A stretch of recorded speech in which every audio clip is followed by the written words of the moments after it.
Sudah, Bu. Sudah.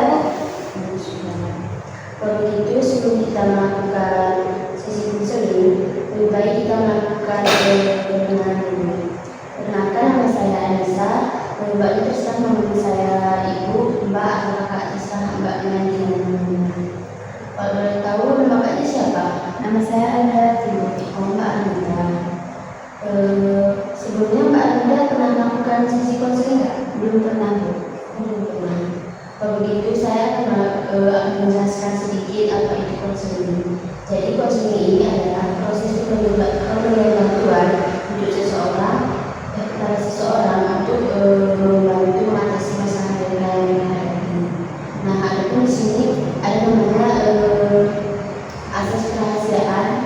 Apapun yang diceritakan di sini akan menjadi kerahasiaan dan tidak akan diceritakan kepada siapapun kecuali berkaitan dengan kesehatan ini. Apakah Mbaknya bersedia melaksanakan sesi ini? Saya bersedia, Bu. Kalau boleh tahu Mbaknya gimana?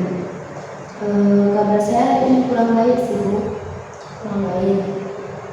Kurang baik kan apa ya?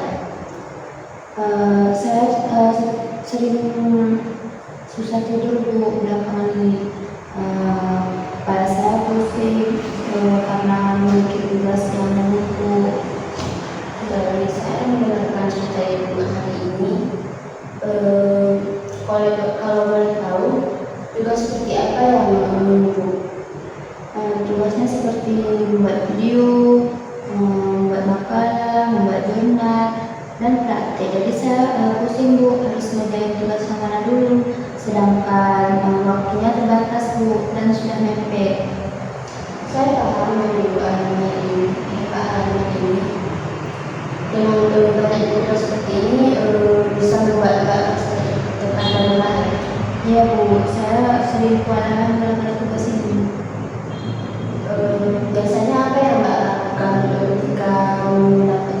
ketika lagi banyak tugas seperti ini? Biasanya saya sering menunda-nunda mengerjakan tugas ini, Bu, makanya tugasnya menumpuk.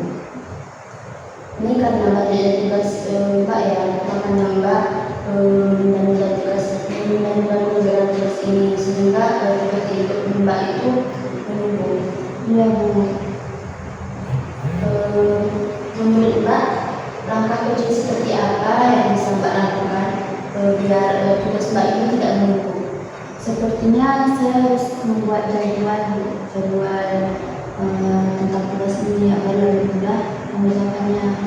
Itu iya, sangat bagus. Dengan membuat jadwal seperti ini, Ibu bisa menjalankan tugas itu dengan tenang dan bisa bertahap-tahap. Iya, Bu. Saya melihat Mbak itu memiliki kesadaran atas masalah yang Mbak alami. Dan saya melihat juga kalau Mbak itu bisa mengatasi masalah Mbak pelan-pelan. Iya, Bu. Jadi bisa disimpulkan dari pembahasan kita hari ini, Ibu itu merasa stres dan capek itu karena mempunyai tugas yang banyak sehingga Ibu itu capek dan lelah untuk mengerjakannya. Akan tetapi Ibu itu sudah membuat jadwal seperti yang Mbak bilang tadi. Bisa dengan membuat jadwal seperti itu, Mbak bisa mengerjakan tugas itu dengan benar dan bertahap sehingga Ibu tidak merasa kesulitan dengan tugas itu. Ya, Bu, saya akan melakukan sesuai dengan arahan Ibu agar tugas saya bisa saya kerjakan satu persatu dan tidak menumpuk.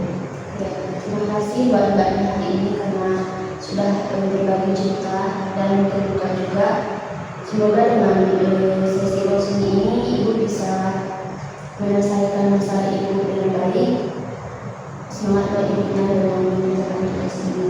Iya, Bu, terima kasih juga ya untuk Ibu karena sudah meluangkan waktu untuk mendengarkan cerita saya.